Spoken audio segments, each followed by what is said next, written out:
Listo. Nuevamente, con los hermanos que recién se unieron y con todos, Shabbat Shalom. Estamos ya en la octava y novena parashot del libro de Deuteronomio. Ya nos faltan solo dos más. Este Shabbat un poquito ajetreado, digámoslo, porque se nos unen dos porciones. Sin embargo, como pueden ver, va desde Deuteronomio 29 hasta el 31-30, son dos capítulos. Parecía que no es mucho, pero están en verdad bastante sustanciosos, tienen cosas muy interesantísimas.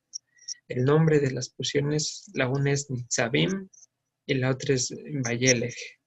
En cuanto a la primera, significa afirmados, y la segunda significa Él fue. ¿Sí? Hoy es 12 de septiembre del 2020 y 23 de Elul del 5780. Estamos a 7 días de Yom Teruah. Espero que todos se sigan preparando de la mejor manera, listando sus mejores trajes, y con trajes me refiero a la vestimenta espiritual, por decirlo de alguna manera. Faltan 7 días y conviene que anhelemos ese tiempo con gran solicitud. El versículo que les presento es: el final de todas las cosas está cerca, por lo tanto estén alerta y con dominio propio para que puedan orar. Sí, la oración como una actitud permanente en nuestras vidas. Y bien, avanzamos. ¿Qué vimos la anterior semana, el anterior Shabbat? La porción Kitabó nos indicó sobre el lugar donde puso a habitar su nombre el Señor. ¿Qué representaba el nombre? Vimos que era el agrupamiento de todos sus atributos, su presencia misma, cómo iba a guiar al pueblo, indicaba su autoridad y absolutamente todo de él en la tierra. Vimos que en el desierto hubo un prototipo a través del tabernáculo. Posteriormente se constituyó en el templo de piedra de Salomón, luego en el segundo templo. Fue destruido y preguntamos, ¿ahora dónde habita el nombre? ¿Cuál es ese tercer templo que los hermanos de Judá esperan con tantas ansias o que buscan reconstruir de alguna manera? Y vimos en base a todo, no solo desde el aspecto gramatical, sino desde la evidencia del Evangelio, de acuerdo a lo que está escrito en la Torá, que el lugar donde ahora habita el nombre del Señor es en nuestro Mesías. ¿Sí? Entonces vimos que había una promesa, un deseo de Dios, la cual estaba en Éxodo 25, que decía: y habitaré en medio de ustedes, yo seré su Dios y ustedes serán mi pueblo.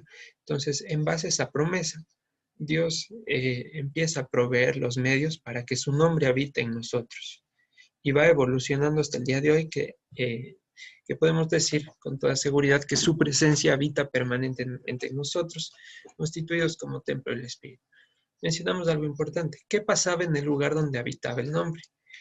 Tenía una característica principal, no solo que allí habitaba la plenitud de la deidad, o sea, no solo estaban allí los atributos de Dios en el lugar santísimo, sino que también se recibía la plenitud de lo que venía de la humanidad: sacrificios, reconciliaciones, pecados. Entonces, en este lugar iba a converger todo de ambas partes. Y fue lo que pasó con nuestro Mesías, ¿verdad? Dicen Colosenses que en él habita corporalmente la plenitud de la deidad. ¿Sí? Dios en forma de hombre, en forma, y no digo que sea hombre, solo en forma, en apariencia. Pero ¿qué pasó? ¿Para qué vino? Como dice en Isaías 53, él recibió la reprimenda de nuestras rebeliones, fue herido por nosotros, traspasado por nuestros pecados. Entonces, él cargó con todas las debilidades, tentaciones, concupiscencias de la humanidad, mientras seguía siendo Dios, ¿sí? Entonces, ¿cuál era la promesa futuro? ¿Qué nos esperaba? Que cuando el Señor se manifieste y sea coronado como rey aquí en la tierra, la situación que esperamos, cuando toda lengua confiese y toda rodilla se doble, ese día entraremos en una unidad absoluta. Ya se van a terminar las divergencias, se van a terminar las disputas vanas, y entonces todos a una sola voz confesaremos, como veíamos con el profeta Zacarías, decía, en aquel día su nombre, él será uno y su nombre será uno. Aclarábamos que no es que ahora esté dividido, sino el hecho de ser reconocido como tal. Entonces la proclama universal que se va a escuchar en ese día va a ser Deuteronomio 6:4, o lo que nosotros conocemos como Shema Israel, ¿sí? Una proclama universal, al unísono, un Señor, una fe, un bautismo, una sola, ¿sí? Y en Isaías 25 daba una palabra muy hermosa también, en consonancia a lo que vimos anteriormente. Decía que cuando el Señor pensa a la muerte finalmente, o sea, cuando la muerte sea apartada de nosotros, que volvamos al modelo original, eh, primero que toda lágrima será borrada, eliminada de nuestro rostro, y nosotros diremos, este es nuestro Dios a quien esperamos, vino y nos salvó. ¿Sí? Cara a cara haremos ese señalamiento. Importante ahora, una cosa que no está ahí, era el hecho de confesar el nombre. Y decíamos que más allá del aspecto lingüístico, decir Jesús, Jesucristo, Yeshua, Yehoshua, más allá de cómo lo pronunciemos, sin dejar de descuidar eso, es el hecho de saber que Dios ya vino aquí en medio. Que cuando Dios nos haga, cuando digamos, en tu nombre hicimos tal cosa y tal cual otra, y Él nos diga en qué nombre, nosotros digamos en el tuyo, en el de Jesús, en el de Jesucristo. La contraseña para, así a modo didáctico y pedagógico, esa sería la contraseña para acceder al reino de los cielos, ¿sí? Entonces, estar conscientes de eso. Bien, eso un pequeño resumen de lo que vimos la anterior semana. Como siempre, espero que quedó claro. Vamos a estar viendo el día de hoy, si el tiempo nos permite y sobre todo si Dios así lo desea. Vamos a estar viendo unos detalles extras del pacto en Monte Sinaí y algo muy importante, poniendo la mirada en el rostro de Dios. ¿Cuál es el rostro de Dios? Se ha visto antes, la palabra dice que nadie lo ha visto cara a cara. Sin embargo, bueno, vamos a ver esas peculiaridades. La parashá de hoy es una histórica súper importante porque de acuerdo al orden de lectura, la porción de los profetas que se lee hoy es la misma que leyó nuestro Señor Jesús cuando entró a la sinagoga. Tienen el versículo en pantalla. Repito, la porción que toca leer hoy, cada porción de la ley va acompañada con una porción de los profetas. Entonces, la porción de la ley que hoy toca corresponde a Isaías 61, ¿sí? Entonces, en Lucas 4:16 dice, llegó a Nazaret, donde se había criado, y según su costumbre, ¿cuál costumbre? La de leer a Moisés y los profetas en la sinagoga el día de reposo, y se levantó a leer. ¿Y qué leyó? Isaías 61. Entonces, para rememorar este hecho, que no podemos obviarlo, vamos a abrir nuestras Biblias en Isaías 61.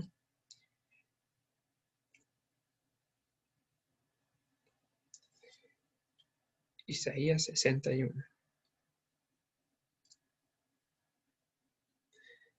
Este momento es súper increíble en las interpretaciones cinematográficas que he visto, porque pues los judíos no lo reconocían como el Mesías. Entonces es como que hayamos estado sentados en la iglesia, entre una persona, tome la palabra y diga lo siguiente. Isaías 61. El Espíritu del Señor está sobre mí, porque me ungió el Señor, me ha enviado a predicar buenas nuevas a los abatidos, a vendar a los quebrantados de corazón, a publicar libertad a los cautivos y a los presos de la cárcel, a proclamar el año de la buena voluntad del Señor y el día de la venganza del Dios nuestro, a consolar a todos los enlutados. Y bueno, en ese momento de suprema autoridad, todos muy atentos, muy solemnemente en el estudio, nuestro Señor Yeshua cierra el rollo y dice, esto se ha cumplido hoy delante de vuestros ojos. ¡Wow! Qué increíble. Por supuesto que como no tenían revelación, lo querían apedrear. Pero solo imaginar ese momento, imagínenlo, visualícenlo, estar ahí y escucharlo. Esto se ha cumplido hoy delante de sus ojos. Totalmente otro nivel. Sigamos, en versículo 13. A ordenar que a los afligidos de Sión se les dé gloria en lugar de ceniza, óleo de gozo en lugar de luto, manto de alegría en lugar de ánimo angustiado, y serán llamados carneros de la justicia o rebustecidos de la justicia. Dice árboles en el sentido de la fortaleza, ¿sí? Versículo 4. Reedificarán las ruinas antiguas y levantarán los asolamientos primeros y restaurarán las ciudades arruinadas, los escombros de muchas generaciones. Y extranjeros apacentarán vuestras ovejas, y los extraños serán vuestros labradores y vuestros viñadores. Cuando dice extraños, se refiere a, también cuando habla el profeta Isaías, a modo de figura, que Sión dice, ¿quiénes son estos? Yo no había parido más hijos. ¿De dónde salieron estos extranjeros convertidos? En la figura de que las 12 tribus ya habían sido dispersas y Jerusalén o Sión, como a modo de madre, viendo regresar a los cautivos y a todos los hijos de Israel, dice, ¿y a qué rato salieron tantos? Entonces, en ese sentido dice los extraños. Versículo 6. Y ustedes serán llamados sacerdotes del Señor, ministros de nuestro Dios serán llamados, comerán las riquezas de sus naciones y con su gloria serán sublimes. En lugar de vuestra doble confusión y de vuestra deshonra, les alabarán en sus heredades, por lo cual en sus tierras poseerán doble honra y tendrán perpetuo gozo. Porque yo, el Señor, soy amante del correcto procedimiento, aborrecedor del latrocinio para holocausto. Por tanto, afirmaré en verdad su obra y haré con ellos un pacto perpetuo. Y la descendencia de ellos será conocido entre los gentiles, y sus renuevos en medio de los pueblos. Todos los que vieren reconocerán que son la simiente que bendijo el Señor. Ojo con eso. La identidad, la distinción que vamos a tener delante de las naciones. La simiente que bendijo el Señor. La simiente que bendijo el Señor. La promesa que le hizo Abraham, y en ti serán benditas cualquiera de las naciones. Bueno, aquí ya viene materializada, es al futuro. Nosotros somos la simiente que bendijo el Señor. Versículo 10. En gran manera me gozaré en el Señor. Mi vida se alegrará en mi Dios, porque me vestirá con trajes de salvación, me rodeará con manto de justicia, como a novio me ataviará y como a novia adornada con sus joyas. Porque como la tierra produce su renuevo y como el huerto hace brotar su semilla, así el Señor hará brotar justicia y alabanza de todos los gentiles. Amén. Bien, eso fue para rememorar lo que sucedió en este día muy probablemente y para tener en cuenta la frase, la simiente que bendijo el Señor. Dicho esto, vamos a empezar con nuestra porción de hoy de la ley. Vamos a abrir nuestras Biblias en Deuteronomio 29, versículo 10, por favor.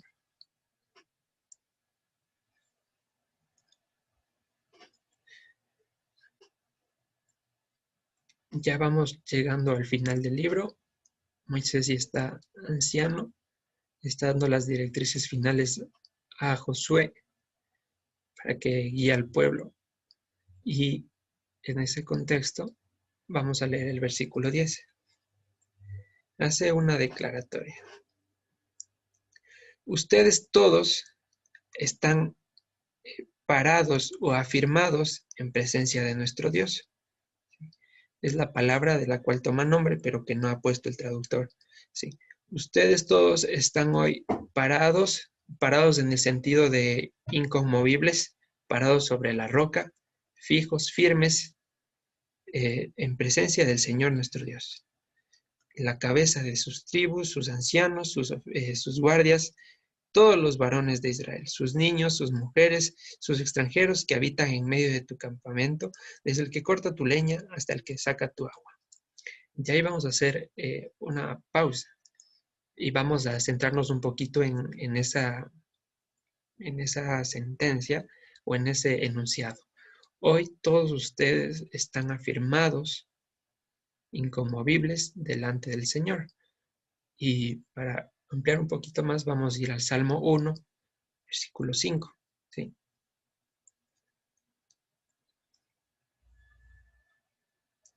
Salmo 1, versículo 5.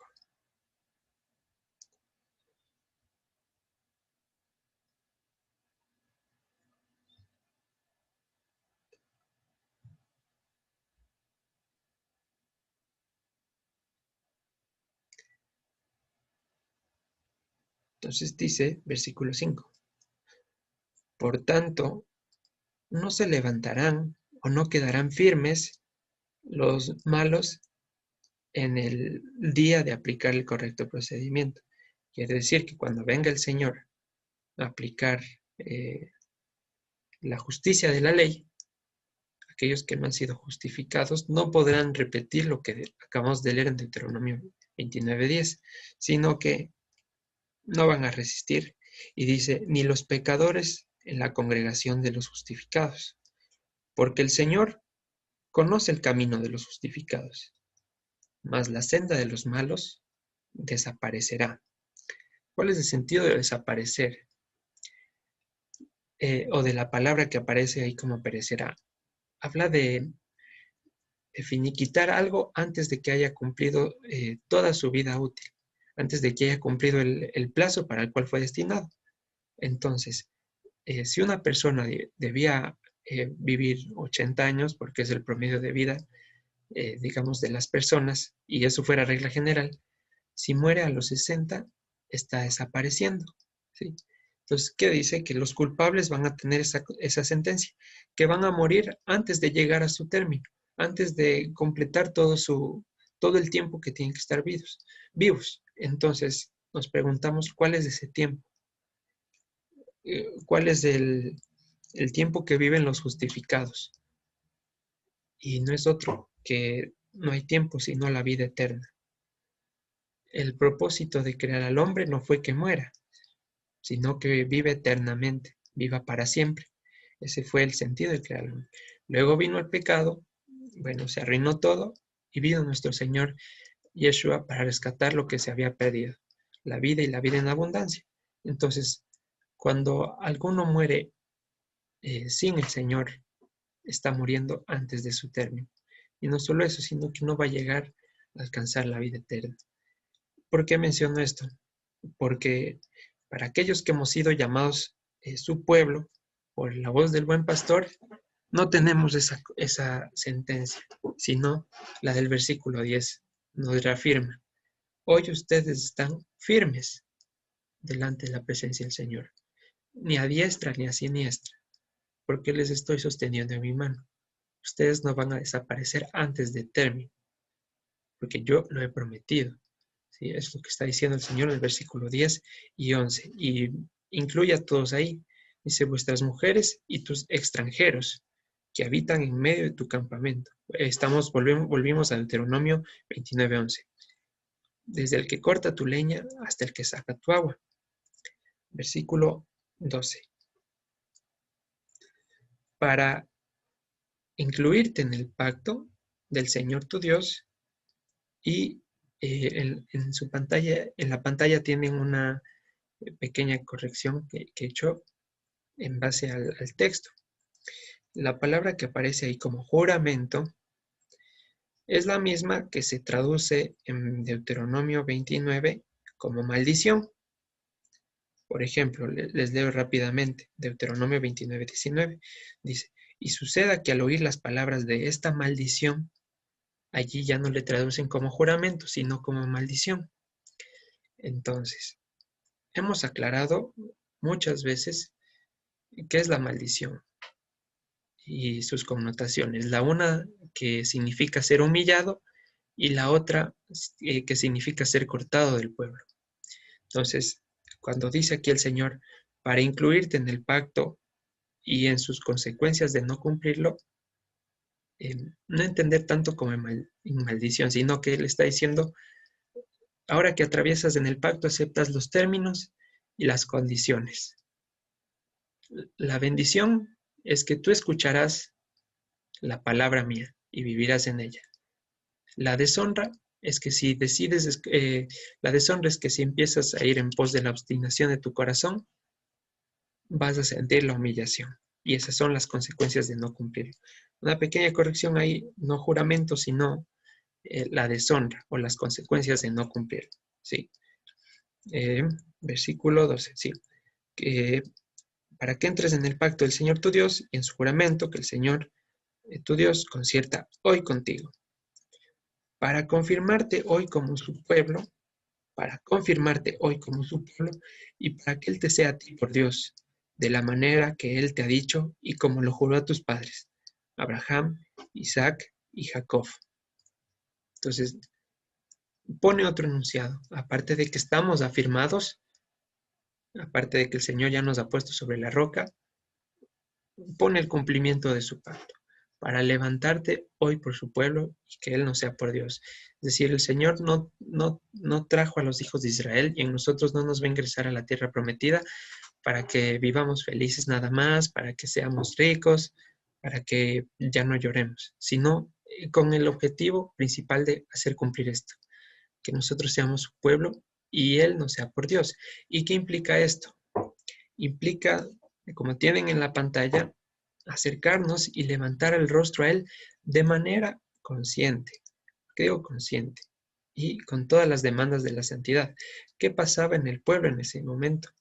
¿O qué pasó a la posteridad? Entraron a la tierra prometida, se separaron y luego las 10 y las 2 tribus se echaron a perder. ¿Por qué? Porque eran pueblo de labios para afuera y invocaban a Dios e invocaban a Dios igualmente solo con repeticiones, a tal punto que el Señor dijo en Isaías 1, cansado estoy de sus sacrificios, de sus lunas nuevas, no las puedo soportar más. Entonces, ¿qué pasaba? ¿Cumplían esta frase, la que tenemos aquí? Sí. ¿Cómo la cumplían? De labios para afuera. ¿Qué es lo que busca el Señor? Que sea de manera consciente, interiorizada en el corazón, limpiando primero lo de adentro para que lo de afuera brille. Entonces, hasta ese tiempo, con todo lo que sucedió, con la dispersión, con el pecado de Judá, con el pecado de la casa de Israel, pues no había esa conexión. ¿Qué tenía que pasar?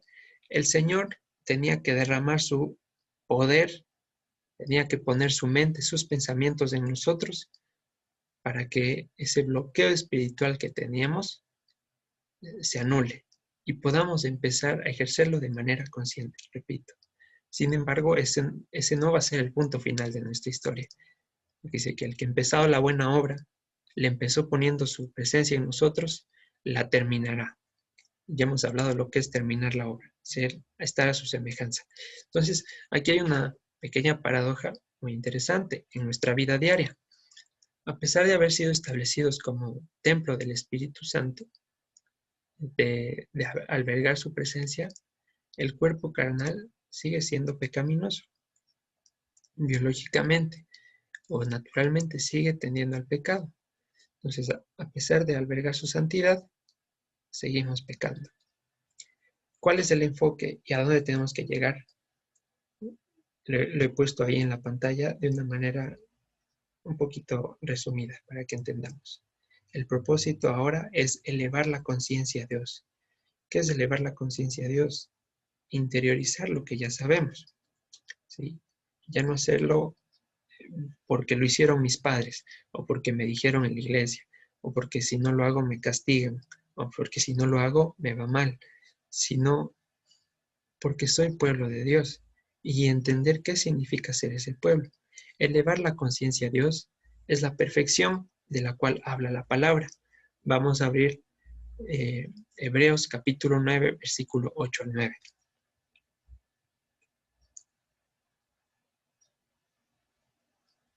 Hebreos capítulo 9, versículo 8 al 9.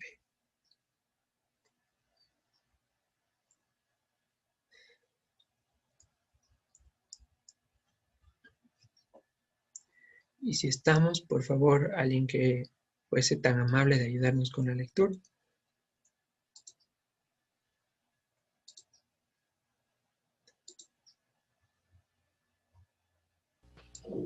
Amén. Gracias, Raulito. Dando el Espíritu Santo a entender con esto que aún no se había manifestado el camino al lugar santísimo, entre tanto que la primera parte del tabernáculo estuviese en pie, por lo cual es símbolo para el tiempo presente, según el cual se presentan ofrendas y sacrificios que no pueden hacer perfecto en cuanto a la conciencia al que practica ese culto. Gracias, Raulito. Vimos en estudios anteriores cuál era la primera parte del tabernáculo.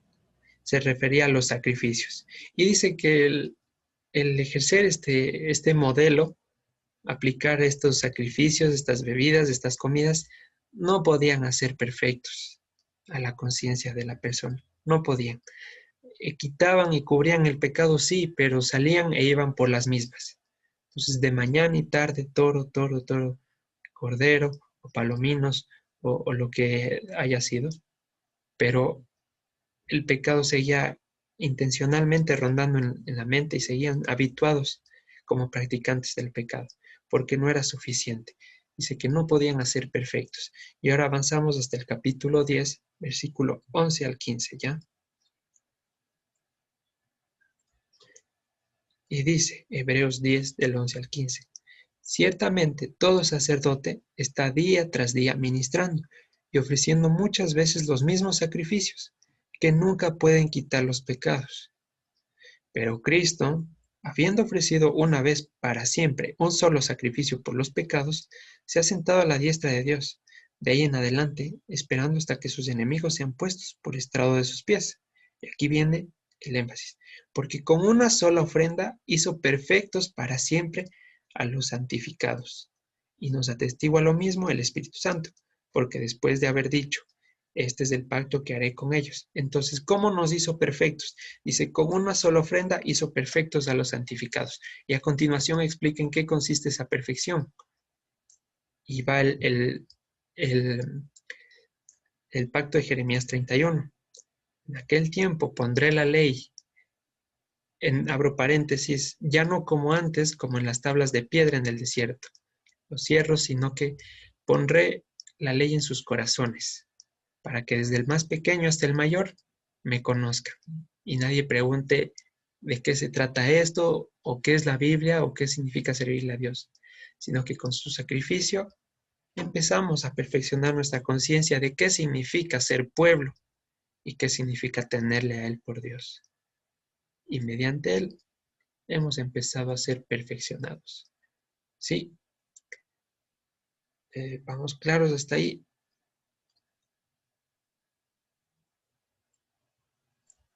Amén, Carlitos. Chévere, Cecilita. Muy bien. Volvemos a Deuteronomio 29, 13. Mientras llegan, voy a repetir el versículo 13. Para ingresarte hoy, para confirmarte hoy como su pueblo y para que Él te sea a ti por Dios, de la manera que Él te ha dicho y como lo juró a tus padres Abraham, Isaac y Jacob. Y esto es muy importante, amigos, hermanos, amigos, la costumbre, versículo 14 y 15. Y no solamente con vosotros hago yo este pacto y este juramento. O sea, no se vayan a creer la Coca-Cola del desierto, sino con los que están aquí presentes hoy con nosotros delante del Señor nuestro Dios y con los que no están aquí. Esto amplía totalmente todo. Es muy parecido a lo que dijo nuestro Señor Yeshua en Juan 17, 20, 21. En resumen, ¿qué dice el versículo 14 y 15 para que lo sinteticen bien chévere? Dice, este pacto, es decir, el que ustedes sean mi pueblo y yo sea su Dios, es para los que están aquí hoy y también para los que aún no son añadidos. Y para que no pierdan la ilación, les leo rápidamente Juan 17. Dice, mas no ruego solamente por estos, sino también por los que han de creer en mí por la palabra de ellos, para que todos sean uno, como tú, oh Padre, en mí y yo en ti, que también ellos sean uno en nosotros, para que el mundo crea que tú me enviaste. Sí. Entonces, el pacto no es exclusivamente de los judíos, por si de pronto había algún malentendimiento, si de pronto nomás, ni tampoco está cerrado las puertas, sino que desde siempre fue para aquellos que aún no habían de ser añadidos. Sin embargo, quedó abierto. Entonces, ¿a qué nos lleva esto? No decir el pacto de los israelitas como que si fueran ajenos a nosotros, como que si fuera otro pueblo, como que si no tuviéramos nada que ver, como que siguiéramos pensando que la identidad es terrenal, como que si ser ecuatoriano me sirviera de algo a los ojos de Dios. No decirlo así, el pacto de Israel, así como tan lejano, como que si no estuviera incluido. Hacer conciencia de que una vez que hemos sido llamados a su pueblo, solo hay una cosa, somos o somos Israel. No hay otro pueblo, no hay dos. Entonces, si ahora somos parte del pueblo, si ahora hemos sido llamados por el Señor, que de hecho lo fuimos, claro que sí, es como que hubiéramos estado presentes en el monte Sinaí. Es como que hubiéramos estado ese día, porque ahora estamos en el pueblo. Se ha derribado la pared intermedia de separación. Entonces, abajo tienen un pequeño diagramita de flujo, más o menos. La pregunta es, ¿eres pueblo de Dios? Si la respuesta es sí, accedes a la siguiente pregunta. ¿Estuviste en monte Sinaí? Bueno, físicamente, definitivamente no estuvimos ahí. Pero ¿cómo sabemos que sí estuvimos ahí? Porque hemos sido ingresados a su pueblo. Y dice que este pacto es para los que están y para los que aún no son añadidos. Entonces, si estuvimos en monte Sinaí, ¿por qué estuvimos en monte Sinaí? Porque recibimos ese pacto. Me competen todas las palabras de la ley que se mencionaron. Entonces, esto es para derribar de una vez por todas el argumento de que no tengo nada que ver con Israel, no tengo nada que ver con el Dios del Antiguo Testamento, ahora solo Nuevo Testamento, ya no hay que cumplir mandamientos, etcétera, etcétera. Entonces, ¿por qué hay que hacerse estas preguntas? Porque de tanto en tanto, a nosotros mismos, en nuestro interior, antes de que nos descuidemos, porque somos muy fáciles en 5 segundos de estar volando en las nubes, hay que preguntarnos, ¿quién eres tú? Por supuesto, a ti mismo. ¿Quién soy yo? Y en el sentido hebreo, el decir quién soy yo no es para que digas tu nombre, sino para que digas de dónde vienes. Entonces, digamos, ¿quién soy yo? Yo soy la simiente que bendijo el Señor. Amiga Eileen. Amigo, eh, ya me confundí en una partecita, bueno, en la que leímos antes, que decía que sobre el pacto. Uh-huh. Entonces, se supone que el pacto ya se cumplió con la venida de nuestro Señor o con su muerte, ¿verdad? Digamos que va a la mitad y a punto de cumplirse totalmente.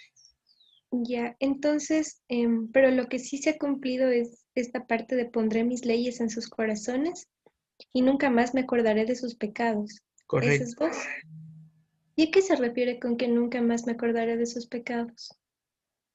Precisamente, en 2 Corintios 5 dice, si alguno está en Cristo, nueva criatura es.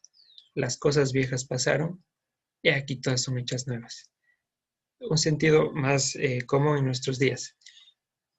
Es como que vamos pecando y se va añadiendo una lista, una factura. Y Dios va agendando en tanto no le conocemos.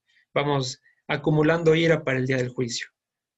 hoy mentiste, hoy te enojaste, hoy robaste y se sigue acumulando la factura.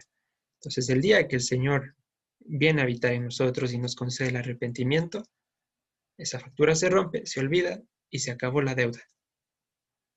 Perfeccionados en el sacrificio de nuestro Señor. ¿Qué falta para que seamos pueblo de Él totalmente? Que estemos a su semejanza, que seamos como Él es. Es lo que falta y es lo que esperamos. ¿Sí? Sí, amigo. Entonces, sí, se perdonan nuestros pecados, pero como seguimos pecando, igual todavía va creciendo esa lista, como decirlo de alguna forma,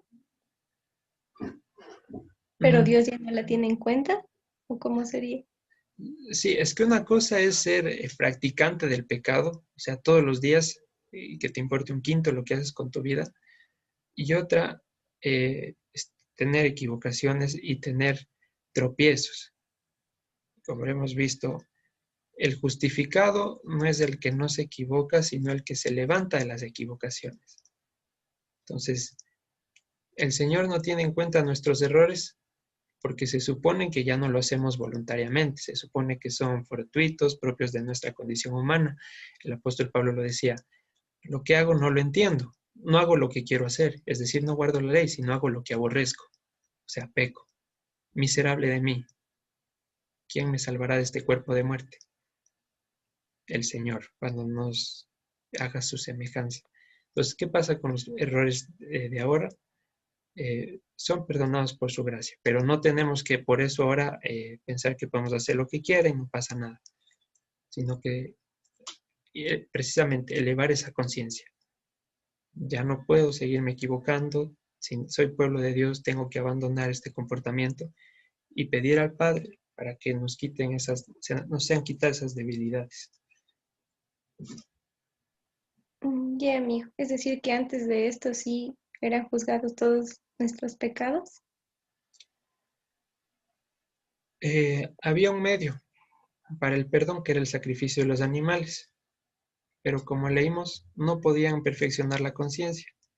Es decir, se quedaban, no cumplían a cabalidad su trabajo, porque era como Mm, poner una capita, poner la alfombra, poner la tierra bajo la alfombra, pero se iba acumulando y seguía acumulándose y seguía acumulándose.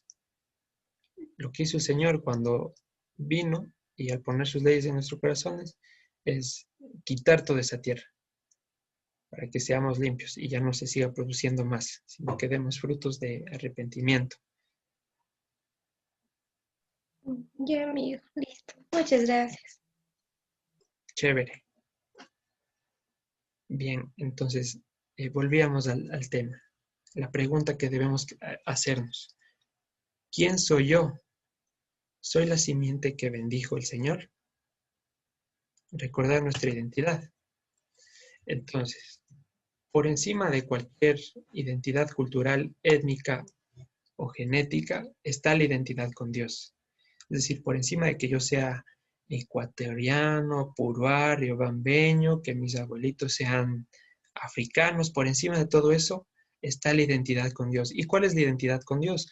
Cuando se empieza a hablar de Torá y de las leyes y que hay que guardar los mandamientos, la gente lo asocia rápidamente con ser judíos o con el estado de Medio Oriente y piensa que la Biblia se trata de nacionalizarse israelita, hablando terrenalmente, y no quiere y no se acerca en absoluto a eso, ni tampoco se trata de ahora ser judíos, que no tiene nada de malo, que no hay ningún problema, por supuesto, sin dejar de reconocer al Mesías.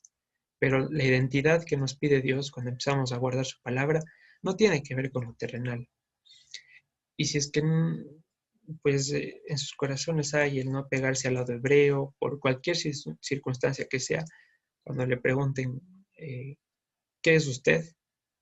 Si no quiere decir soy de Israel o soy de alguna de las dos casas, hay una respuesta.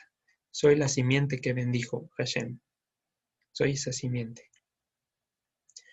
Otra cosa que hay que aclarar, no hay pueblo fuera de Israel. ¿En qué sentido? en que la salvación es para las ovejas perdidas de la casa de Israel. Y si estamos fuera, Dios nos recibe como estamos, pero nos nacionaliza en su ciudadanía, como dice en Efesios 2.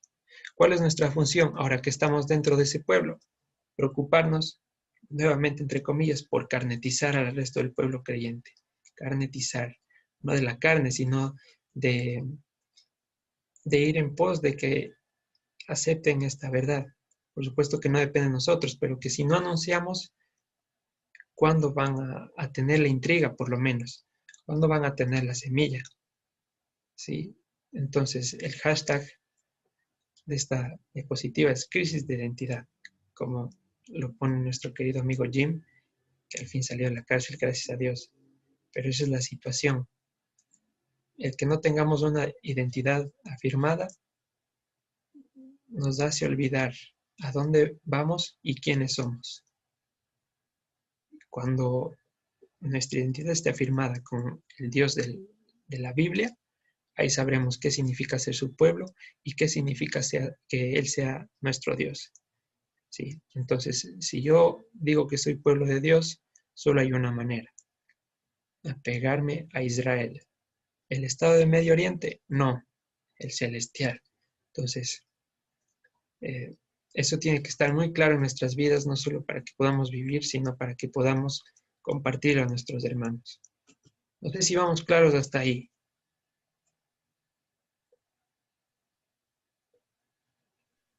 Sí, Carlitos. Gracias, Cecilita. No Sí, amigo. olviden, cualquier pregunta, interrumpen nomás. Avanzamos. Versículo 16. Porque ustedes saben cómo habitamos en la tierra de Egipto, estamos en Deuteronomio 29, y cómo hemos pasado por en medio de los gentiles por los cuales han pasado. 17. Y han visto sus abominaciones y sus ídolos de madera y piedra y plata y oro que tienen consigo. Entonces vamos a centrarnos ahora en qué es un ídolo. Hay algunas palabras en el idioma hebreo para referirse a los ídolos, pero esta es un poquito especial. Viene del hebreo Gilul. Si tienen el diccionario Strong, ahí lo pueden consultar, les he puesto el número a la referencia. Pero ¿qué es en sí? Es todo aquello que te envuelve, te enceguece y que no necesariamente deriva en un acto abominable, no necesariamente, sino que su objetivo principal es tenernos mareados, tenernos engañados. Ejemplo de un ídolo: yo soy bueno. ¿Cuál bueno? Bueno solo es Dios. Pero a veces se oye ese argumento y aunque quizá no lo digamos directamente, pensamos que hemos adquirido un estatus delante de Dios donde podemos permitirnos ciertas cosas. Y bajamos la guardia y nos dejamos de envolver por un ídolo. ¿De dónde saco esta definición? ¿O de dónde me estoy inventando?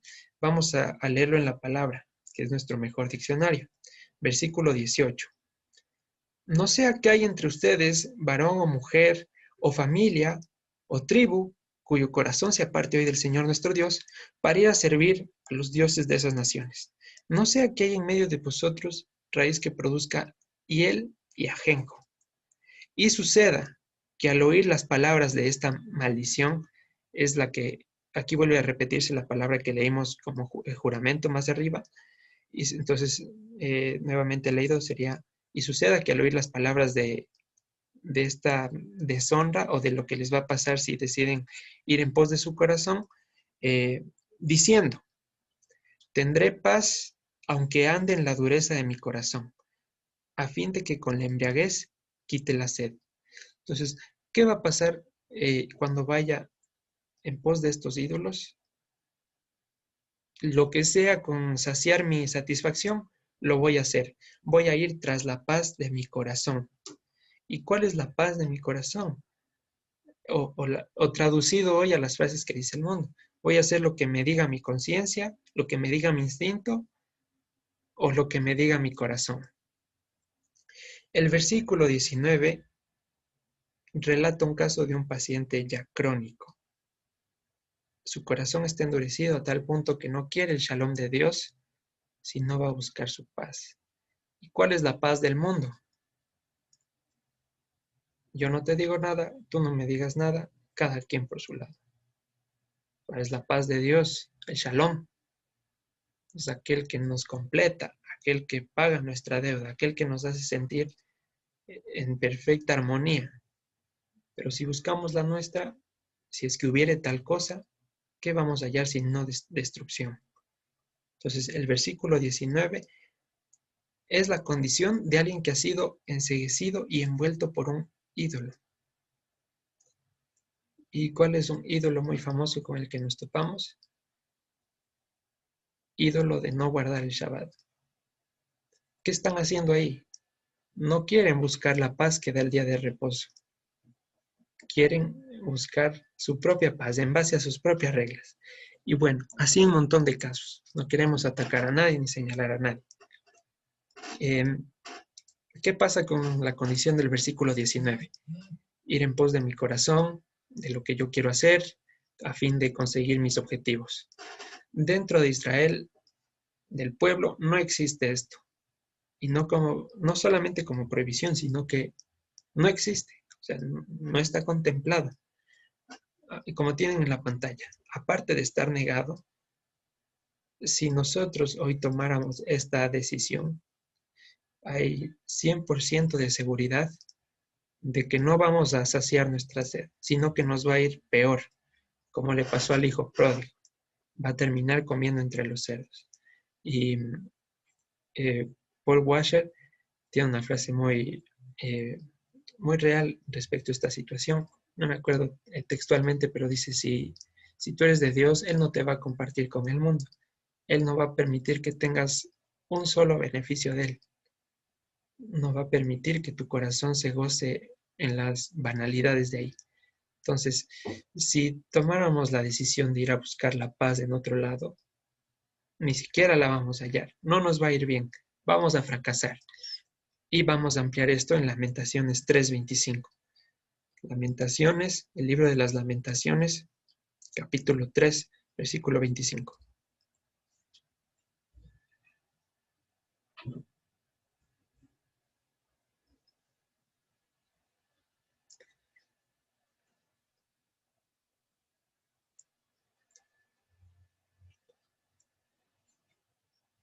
Doy lectura.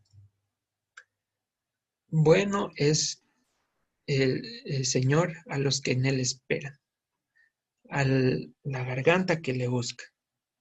Bueno es esperar en silencio la salvación del Señor. Bueno le es al hombre llevar el yugo desde su juventud, que se siente solo y calle, porque es Dios quien se lo impuso. Ponga su boca en el polvo, por si aún hay esperanza. Dé la mejilla al que le hiere, y siéntase satisfecho de afrentas, porque el Señor no desecha para siempre. Antes si aflige, también se compadece según la multitud de sus misericordias, porque no aflige ni entristece voluntariamente a los hijos de los hombres. Entonces, ¿qué nos quiere decir esto? Si ahora estamos viviendo alguna situación que a nuestros ojos consideramos injusta y de paso estamos considerando ir a buscar mi propia paz porque Dios no me puede satisfacer, la solución no es irse. La solución es pegar la boca al polvo por si aún hay esperanza. Y viene lo siguiente. Dios no nos refina porque no tiene nada que hacer ni porque disfruta vernos llorando. Nos refina para que elevemos la conciencia a Él de lo que significa ser pueblo y que Él sea nuestro Dios. Repito. Sí. Y aún si bien el proceso de refinamiento se compadece según la multitud de las misericordias y conjuntamente con el refinamiento viene la salida, dice la palabra. Entonces no nos ha venido tentación que no podamos soportar. Y de paso que aún no hemos sufrido hasta la sangre. ¿Sí? Entonces, eso respecto a los ídolos, ¿qué son? ¿Cuál es la condición? ¿Y qué es lo que sucede? ¿Sí? Entonces, vamos a avanzar. Respecto hay una imagen muy bonita respecto a lo que acabamos de leer. Vamos a ir hasta el versículo 24 y 28, por favor.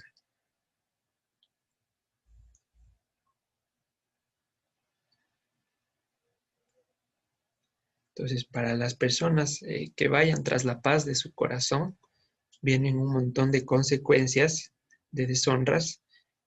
Y el versículo 24 dice, mas aún los gentiles dirán, ¿por qué hizo esto el Señor a esta tierra? ¿Qué significa el ardor de esta gran ira? Y responderán los que están en la frente, los que están humillados, por cuanto dejaron el pacto del Señor, el Dios de sus padres, el que concertó con ellos cuando los sacó de la tierra de Egipto. Y fueron y sirvieron a dioses ajenos, y se inclinaron a dioses que no conocían, y que ninguna cosa les habían dado.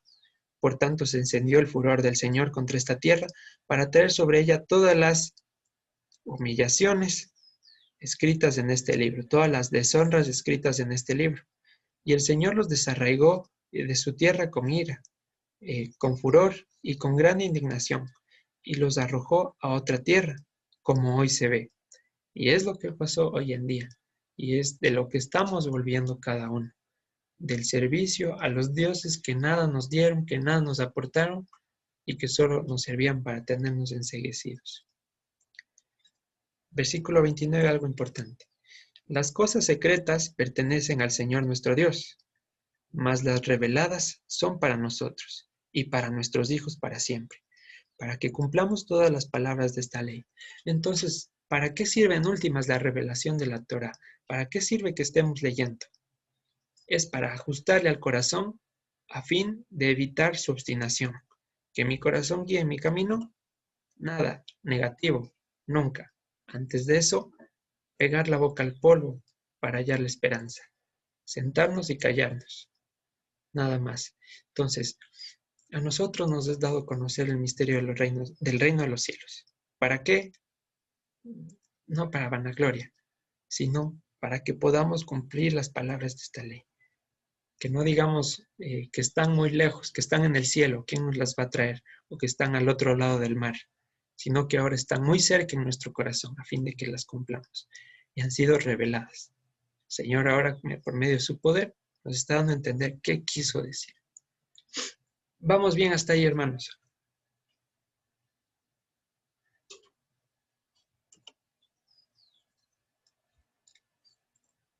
Vamos bien. Sí, amigo. Sí, todo bien. Chévere. Si vamos bien, entonces vivamos con el privilegio de representar que somos la simiente que bendijo el Señor. Y he puesto esa imagen muy ilustrativa, ¿no?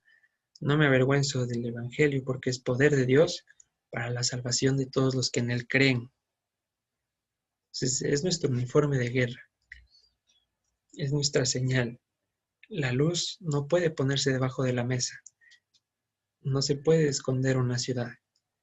Tenemos que hablar, tenemos que acercar esta palabra a la gente, sin importar si somos rechazados o tildados de fanáticos, de religiosos. A fin de cuentas, eso ya lo dice. Sin embargo, no lo hacemos por las alabanzas o por las humillaciones que podríamos ganar, sino lo hacemos porque es nuestro deber. Y dice en el Salmo 87, versículo 5. Vamos a abrirlo. Salmo 87, versículo 5.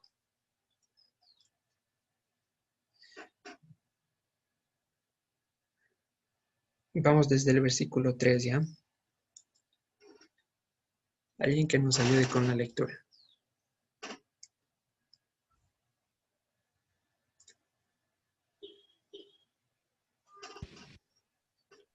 Amén, amigo.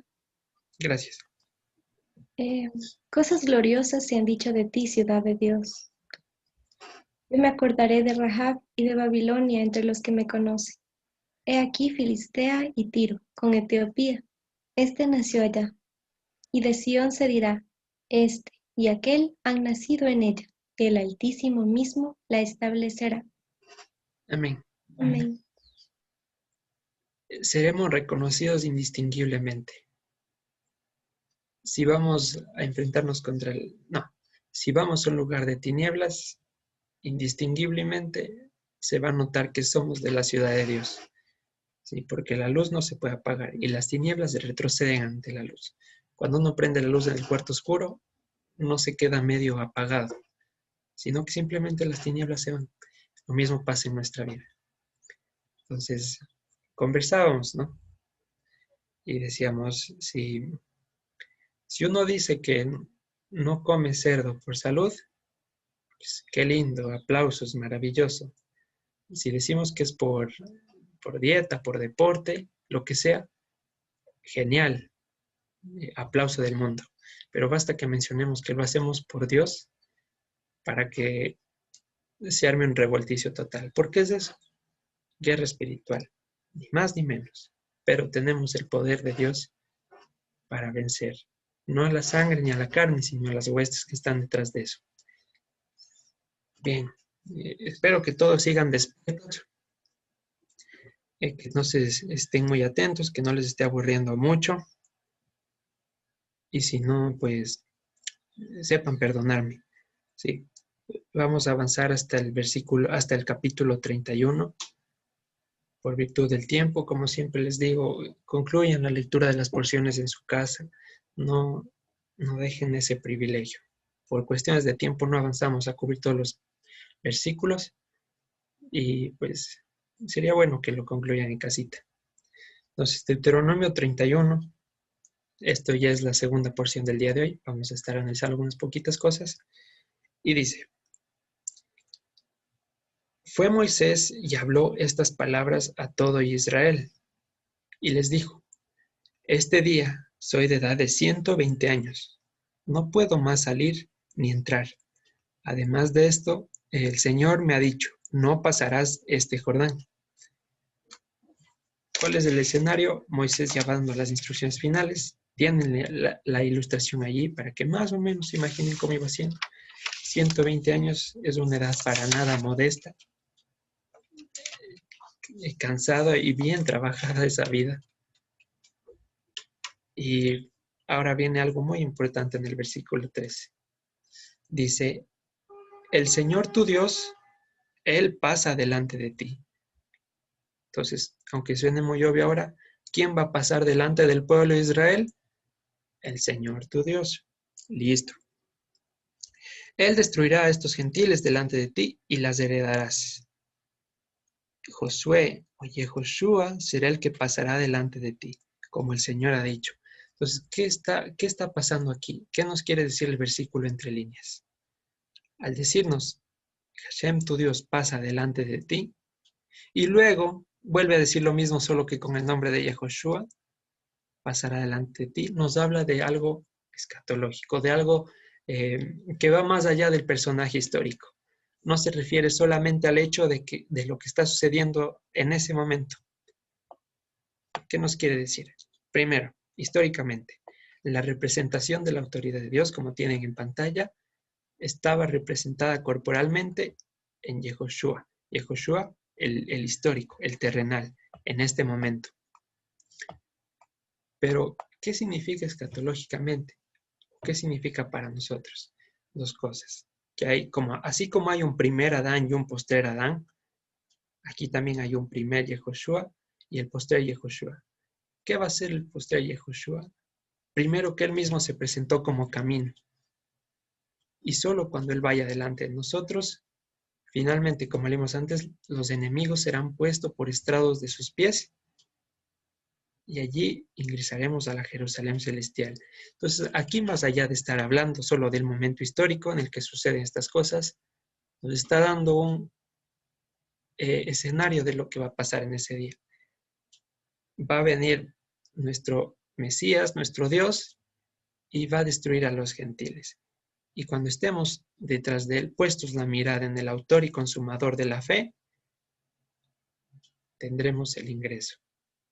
Cuando veamos su rostro en justicia, justificados. ¿Se entiende la idea? ¿Quedó claro?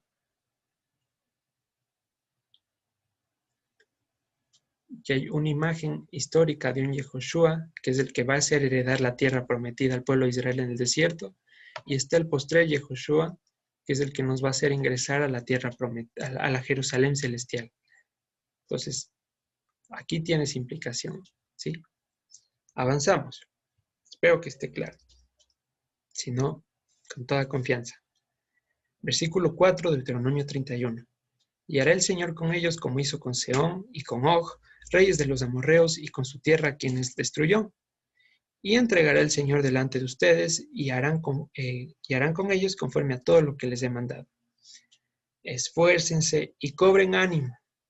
No teman, no tengan miedo de ellos. Esto va para nosotros hoy en día. No tengamos miedo de las circunstancias que pasan actualmente, porque el Señor tu Dios es el que va contigo. No te dejará ni te desamparará. Versículo 7. Y llamó Moisés a Josué y le dijo, en presencia de todo Israel, esfuérzate y anima, porque tú entrarás con este pueblo a la tierra que juró el Señor a sus padres que les daría, y tú se la harás heredar. Tú. Y es lo mismo que decimos. Entonces, Yehoshua es quien nos va a llevar a la Jerusalén celestial. Yehoshua, entiéndase Yeshua, entiéndase Jesús, Jesucristo, esos tres nombres. Hablamos de él. Versículo 8, nuevamente repite. El Señor va delante de ti. Él estará contigo. No te dejará ni te desamparará. No temas ni te intimides. Ahora, aquí hay que hacer un énfasis importante para no descontextualizar el versículo 8. Aquí no es un versículo de coaching para que está afirmando que a donde nosotros vayamos, Dios irá, sino al revés. A donde Dios nos diga que vayamos, allá tenemos que ir. No es que Dios está obligado a cumplirme mis deseos. No es un amuleto este versículo para que todo lo que emprenda me vaya bien y así pueda hacer lo que quiera. No tienes idea, porque a veces se puede entender esto como que haz lo que quieras, todo lo que emprendas te va a ir bien, todo va a ser felicidad, porque aquí dice que Dios no te va a desamparar. ¿Por qué no le desampara? Porque está yendo hacia donde la voluntad de Dios le guía. Entonces, Josué y Yehoshua va donde Dios le dice y no al revés. Dios no va a donde se mueve Yehoshua. La voluntad es lo que predomina, no nuestros mejores deseos. ¿Sí? Entonces, cuidado con descontextualizar esos versículos o leerlos sueltos o muy a la ligera. Versículo 9. Escribió Moisés esta ley y dio a los sacerdotes hijos de Leví que llevaban el arca del pacto del Señor y a todos los ancianos de Israel. Versículo 10. Y les mandó Moisés diciendo, al fin de cada 7 años, en el año de la remisión, en la fiesta de los tabernáculos. ¿Se acuerdan cuando vimos el Yobel, que era cada 50 años, y la Shemitah, que era cada 7 años? Se perdonaban todas las deudas y se volvía a las propiedades, se dejaba descansar la tierra. Se refiere a eso. Versículo 11. Cuando viniere todo Israel a presentarse, voy a leerlo como tenemos, delante del Señor tu Dios en el lugar que él escogiere, leerás esta ley delante de todo Israel a oídos de ellos. Aquí hay que hacer una anotación importante. Hacemos muchas anotaciones, gracias a Dios. Versículo 11 no dice tan sutilmente presentarse delante del Señor, sino dice lo que sale en pantalla. Cuando viniere todo Israel a ver el rostro de Dios es lo que está diciendo. Cuando Israel vaya a ver el rostro de Dios, y el resto del versículo. Entonces, ¿qué es el rostro de Dios? Hablábamos en algunas ocasiones anteriores que el rostro es el medio por el cual el Señor se hizo visible a lo largo de la historia. Entonces, ¿cómo se hizo visible en el desierto? ¿Cuál fue el rostro de Dios en el desierto?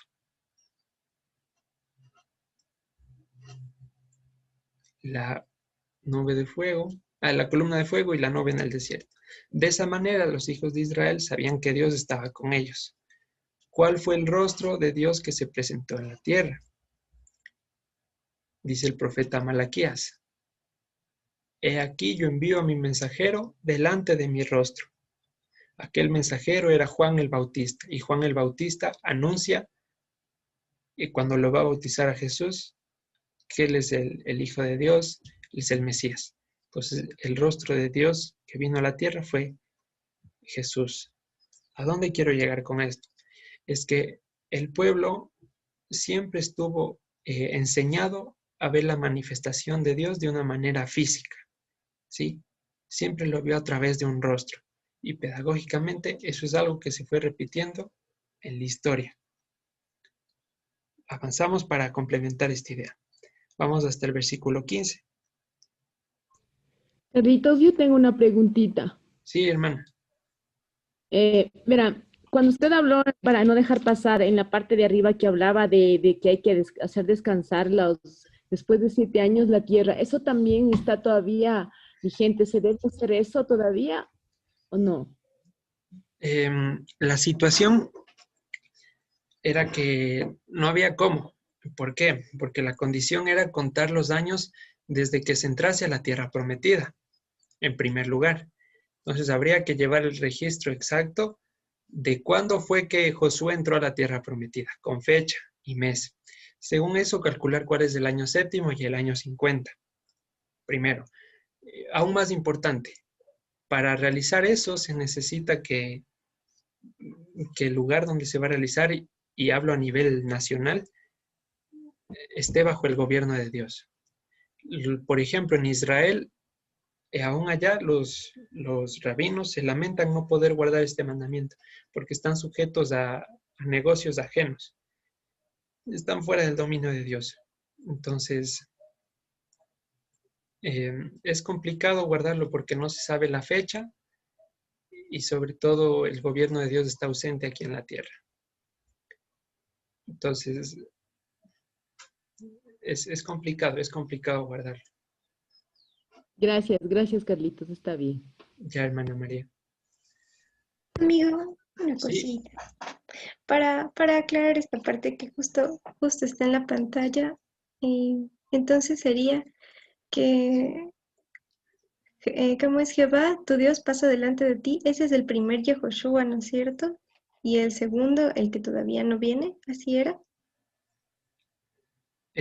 No viene por segunda vez.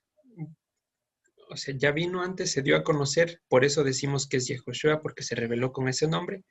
Pero Ujú. justamente, ¿cuándo nos va a hacer pasar a la tierra prometida? Cuando se manifieste por segunda vez. Ya, entonces, ¿por qué decía que tu Dios pasa delante de ti en presente en esa parte? Porque en ese momento se iban a ingresar a la tierra prometida, pero a la histórica, a la física, como una sombra de lo que había de venir, la maqueta de lo que iba a pasar a la posteridad. O sea, Ya, aquí está narrando un hecho histórico, algo que sí pasó, pero más allá de la historia es lo que se va a volver a repetir a nivel macro. ya, entonces sería porque Dios sí se dirigió directamente a ellos, entonces dicen pasa delante de ti como algo que sí estuvo en ese momento y luego también como una promesa. Correcto. ¿A través de quién estuvo en ese momento? A través de Yehoshua Moisés. terrenal. Oh, Por eso lo dice. El Señor tu Dios pasa delante de ti. Luego abajo dice, ¿quién es el que va a pasar delante de ti? Josué. ¿Qué implica? Que la autoridad de Dios y todo lo que su dirección, sus consejos, el camino, estaban en Josué representado como persona en ese momento. Entonces, es una equivalencia, nada más. ya, entonces Jehová y Josué hacen la equivalencia para ese tiempo. Correcto. Ya, ok. Posteriormente, Dios en nuestro Señor Jesucristo. Listo. Muchas gracias, amigo. ¿Listo? Bien. Estábamos en el versículo 14, hablando del rostro, que el pueblo siempre estaba acostumbrado a ver un rostro. Y el Señor dijo a Moisés, he aquí se ha acercado el día de tu muerte, llama a Josué y espera en el tabernáculo de reunión, para que yo le dé el cargo. Fueron pues Moisés y Josué y esperaron en el tabernáculo de reunión. Y se apareció el Señor en el tabernáculo. ¿Cómo se apareció? ¿Cómo se hizo visible? A través de la columna de nube y se puso sobre la puerta. Y aquí en el versículo 16, antes de que ya entren a la tierra prometida, ya les da la sentencia. Y el Señor dijo a Moisés, a través de la columna de nube, he aquí tú vas a dormir con tus padres, y este pueblo se levantará y fornicará tras los dioses ajenos de la tierra a donde va para estar en medio de ella, y me dejará e invalidará mi pacto que he concertado con él, Y se encenderá mi furor contra él en aquel día, y los abandonaré, y esconderé de ellos mi rostro, y serán consumidos, y vendrán sobre ellos muchos males, y angustias dirán, muchos males y angustias, y dirán en aquel día. Entonces, ¿cómo sabe Dios que ya iba a suceder esto? Aparte de la respuesta obvia, que es porque Él es Dios. ¿Cómo sabe que esto iba a ser el resultado? La respuesta está en el versículo 17. No me han venido estos males porque no está mi Dios en medio de mí. Esa es la respuesta. Esa apostasía que va a suceder entre el pueblo y que sigue sucediendo ahora es producto de que Dios no está en medio de nosotros. Pero la pregunta que todos deben hacerse es, Dios estaba en el tabernáculo, en medio de toda la congregación. Entonces, ¿a qué se refiere? ¿Estaba o no estaba? Aquí es algo súper interesante. Cuando dice Dios no está en medio, esta palabra en medio hace referencia a las entrañas, a los intestinos, en el sentido de mis adentros, porque no está mi Dios dentro de mí. ¿Y a qué hace referencia esto? A la ausencia que había del poder de Dios permanentemente en ese tiempo. Recordemos que antes no estaba el Espíritu Santo en todo el mundo, sino recibían chispazos, y no a nivel nacional, sino a los escogidas. Por ejemplo, a Moisés, a Josué y así a los profetas, pero no era algo que sucedía en todo el pueblo. Entonces, ¿cómo sabía Dios que iban a apartarse tan rápido? Porque su presencia y su mente no habitaba en el corazón, el nuevo pacto que leímos en Jeremías 31. Entonces, como hemos dicho antes, el ser humano no sabe otra cosa por naturaleza que ir a la esclavitud. Es lo que hacemos por defecto. Solo porque ahora nuestro Dios está con su mente redarguyéndonos de juicio, justicia, es que podemos escoger el bien. Pero si fuera por nosotros solos, nos faltan piernas para correr al mal. Así es la humanidad. Entonces, casi me voy de largo. ¿Cuál es la ventaja que ahora tenemos? ¿Por qué ahora es diferente el resultado? Porque ha hecho morar su espíritu sobre nosotros. Y déjenme encontrar algo aquí.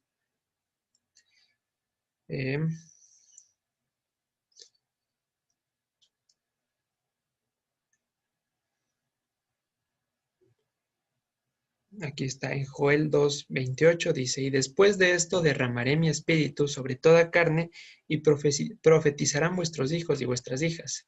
Vuestros ancianos soñarán sueños y vuestros jóvenes verán visiones. Y también sobre los siervos y sobre las siervas derramaré mi espíritu en aquellos días. Y daré prodigios en el cielo, en la tierra, sangre y fuego y columnas de humo. Entonces, ahora sí, ¿qué podemos decir? Nuestro Dios está en nuestras entrañas. No en el sentido físico, por favor, sino que habita dentro de nosotros. Lo hemos dicho antes, como templo del Espíritu. Y es gracias a esa condición que ya no estamos como el mundo. ¿Cómo es el mundo? La condenación del mundo, que escogieron las tinieblas antes que la luz. De lo vil y menospreciado nos rescató, ¿sí? No porque hayamos hecho algún mérito o porque hayamos sido mejores que alguien. Al contrario, de lo más pisoteado del mundo, no éramos la cola, éramos la cola de la cola. Dios nos tomó para ser cabeza. Entonces, ni siquiera tomar lo mejor del mundo, tomar lo peor del mundo. Y de eso salimos nosotros. Hay que decirlo, es lo que está en la palabra. Para avergonzar a los sabios, a los fuertes. Para saber que no es sangre ni carne, sino con su Santo Espíritu que tenemos la victoria. ¿Sí? Vamos claros hasta ahí. Ya acabamos.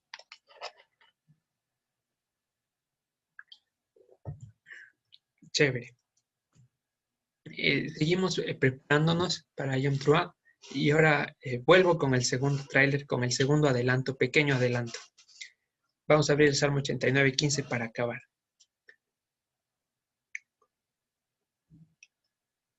Salmo 89, versículo 15.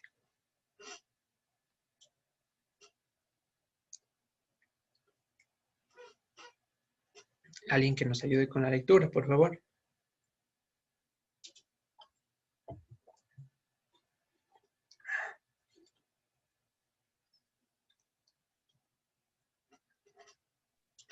Amén, Carlitos. Gracias, Cecilita. Bienaventurado el pueblo que sabe aclamarte. Andará el Eterno a la luz de tu rostro. Andará, Gracias. oh Eterno, a la luz de tu rostro. Gracias, Cecilita. Aquí Amén. algo muy, muy importante y muy significativo. La cita que se viene, como saben, se llama Yom Trua. ¿Qué es la Trua? Aquí en el versículo 15 no habla de aclamarte. Dice, bienaventurado el pueblo que conoce tu Trua, que sabe lo que significa. ¿Y qué es eso? Y como vimos en la anterior vez, en Éxodo 19, en el monte Sinaí se oyó gran sonido de shofar.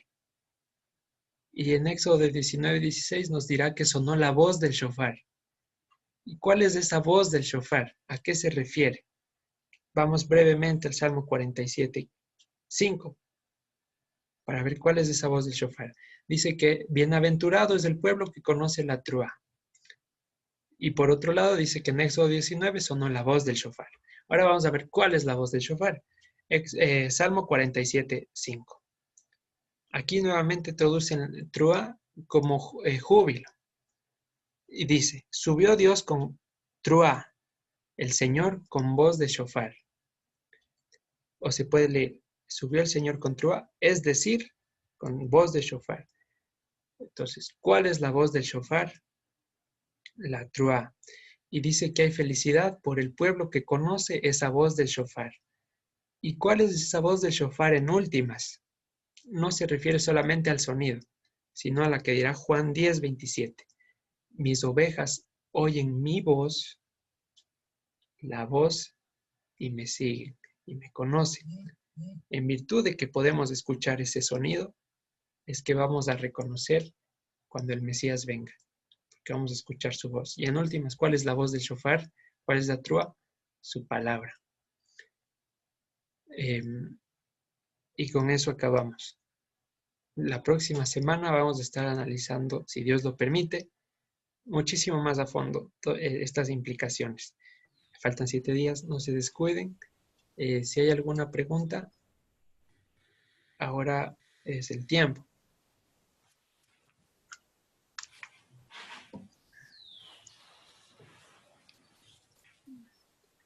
Pues si no hay, bueno, con eso terminamos, hermanos. Espero que se haya quedado claro.